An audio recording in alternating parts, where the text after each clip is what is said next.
Vamos a conversar con Fabián García, director general de la consultora TINSA. Fabián, ¿cómo estás? Qué gusto conocerte. Te voy aquí, te saludo. ¿Cómo te va? Bien, a ti Roberto, muchas gracias por la invitación. Gracias a ti por venir además a nuestro plató con peras y manzanas.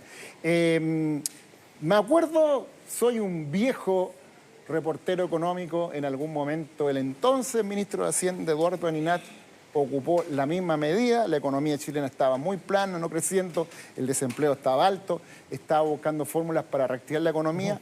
No había ventas y por un periodo de 2 años sacó el cobro del IVA a la venta de viviendas. El sector construcción se movió mucho, se vendieron las viviendas que estaban en stock y esa vez al menos funcionó muy bien. Sí. ¿Cómo lo ves tú esta medida? Tú que eres un experto, que estás en la empresa TINSA, que están viendo el mercado inmobiliario siempre. Sí, a ver, algo importante, porque se han dado cifras, o sea, cuando se hizo el anuncio el fin de semana pasado, el ministro de Hacienda decía esto podría generar un descuento de cerca del 10 y el 15%. Me gustaría como hacer como aterrizaron ese número? El redondeo de... Porque uno podría pensar así, viene la Brutantequi, ¿por qué no 19? Porque el IVA es 19. Sí, claro. Lo que pasa es que los proyectos inmobiliarios en rigor funcionan igual que cualquier empresa. A ver, cualquier persona que tenga como su emprendimiento en su casa sabe que uno tiene IVA en contra y IVA a favor. Y lo que uno paga en rigor es el saldo.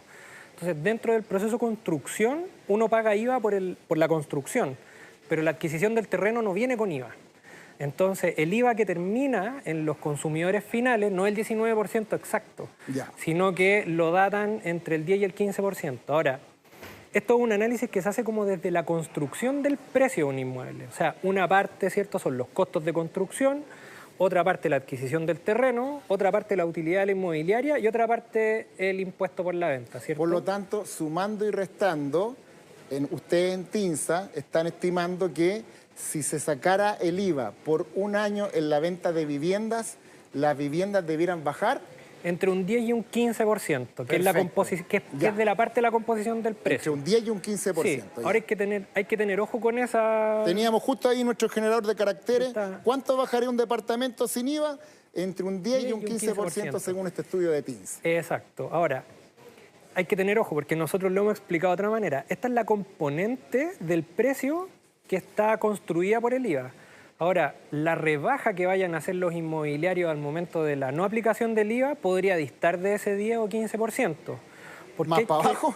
Más para abajo podría ser, porque hay que tener en consideración algo, y es que el pool de normas que dio el ministro de Hacienda, en rigor están hechas para incentivar la circulación macroeconómica. O sea, venía la eliminación del impuesto al IVA, pero también la baja del impuesto a las empresas, ¿cierto? O sea, habían varias cosas que... Efectivamente, esta medida se circunscribe dentro de muchas medidas que van en la dirección de que la economía chilena empiece a crecer más fuerte, más rápido, más robusta. Exacto. ¿Y por qué se atacó al IVA en la vivienda? Porque en rigor el mercado que destruyó más empleo durante el periodo post-pandemia fue la construcción. Claro. Y la construcción de vivienda en específico, porque se iniciaron muy poquitas obras en todo este periodo. Entonces, porque claro, además agreguemos que pasaron una serie de circunstancias que hicieron que comprarse una vivienda prácticamente sea imposible en Chile. Inflación principalmente. Las tasas, hasta por ahí uno podría echarles la culpa, porque tenemos las mismas tasas del 2014 y el 2014 se vendía mucha vivienda. Entonces, el principal factor es la inflación, que no solamente le afectó al dividendo... Por el UEF, por el dividendo... Y a la constructora en la adquisición de los materiales para la construcción. Entonces, claro, en rigor, esto tiene por foco incentivar este mercado para que se generen más obras nuevas. Ahora, volviendo al punto de los descuentos. ¿Por qué los descuentos podrían no estar en el tope de la sustracción del IVA? Porque las inmobiliarias, de todas maneras, necesitan generar caja para iniciar obras nuevas. Entonces, podría haber una maximización del margen también de las obras que hoy día están en venta, por lo tanto... no tienen que descontar el 100% del IVA, sino que podrían mejorar el margen con tal de inyectar dinero a otras faenas nuevas.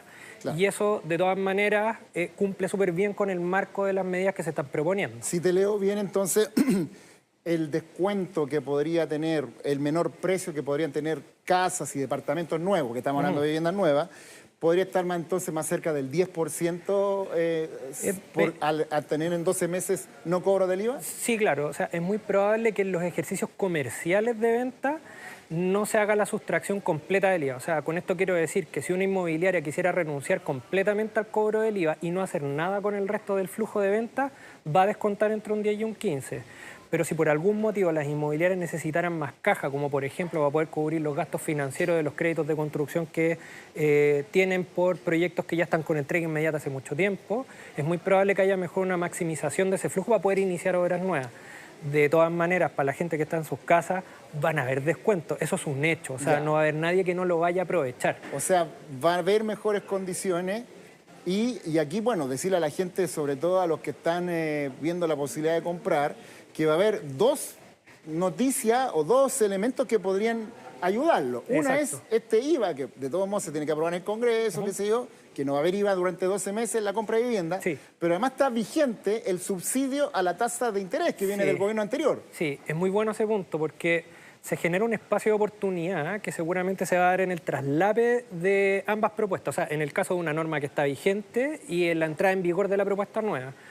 Para hacer un cálculo, o sea, hoy día, por ejemplo, una vivienda de 4.000 UF, si yo la quiero comprar, más o menos el ingreso que me van a pedir para poder comprar esa vivienda de 4.000 UF sin ningún subsidio, ni a la tasa ni tampoco descuento del IVA, va a ser de cerca de 2,7 millones. Si yo le agrego subsidio a la tasa, baja a 2,3 millones. Pero si yo además le agrego el descuento del IVA, llego a 2 millones planos. O sea, son 700.000 pesos menos de ingreso demostrable para poder adquirir un crédito hipotecario si se suman ambas medidas. Que es buenísimo, porque ese era un cortafuego terrible para mucha gente. Y una pregunta que me han hecho harto. Si va a ocurrir todo esto, estoy viendo ahí bancos, tengo un departamento más o menos visto, lo fui a ver, qué sé yo. ¿Me aguanto? A ver, es buena pregunta. Si la inversión viene en un plazo muy corto, y esto se ve que se podría aplicar en un par de meses, podría ser aguantarse con la transferencia de la propiedad, que es distinto a promesarla, ¿cierto? O sea, yo podría promesar hoy día, pero podría tratar de calcular la transferencia de esa propiedad. Eso quiere decir el momento en el cual a mí me otorgan el crédito para el momento en el que esto entre en vigencia. De modo de poder tener... Perfecto, te entiendo. O sea, si yo estoy viendo un departamento que está, es de 8 pisos en la comuna de Maipú y están recién en el piso 5º, por ejemplo, y yo voy y pago una promesa de compra y empiezo a gestionar con banco, voy a andar en los tiempos felices. Es muy probable. Porque probablemente eso va a estar a fin de año. Sí, claro, pero ahora hay que tener en consideración que el ejemplo que nosotros dimos, aprovechar las dos normativas y el subsidio a la tasa, es un fondo finito, no es un fondo infinito. Son 50.000 cupos. Son 50.000 cupos, más o menos, va como el cálculo que se hace. 25.000, 28.000 más o menos. Un poco más del 50%, por lo tanto nosotros proyectamos que eso debiera tener aire. Hay que entonces calcular de ver si podía agarrar el beneficio que venía del gobierno anterior con este beneficio con el nuevo. Y posiblemente se vaya a dar una ventana de oportunidad que si las cosas salen muy bien y va a buena velocidad, hay que tener en consideración que la Comisión de Hacienda tiene mayoría del bloque del gobierno actual.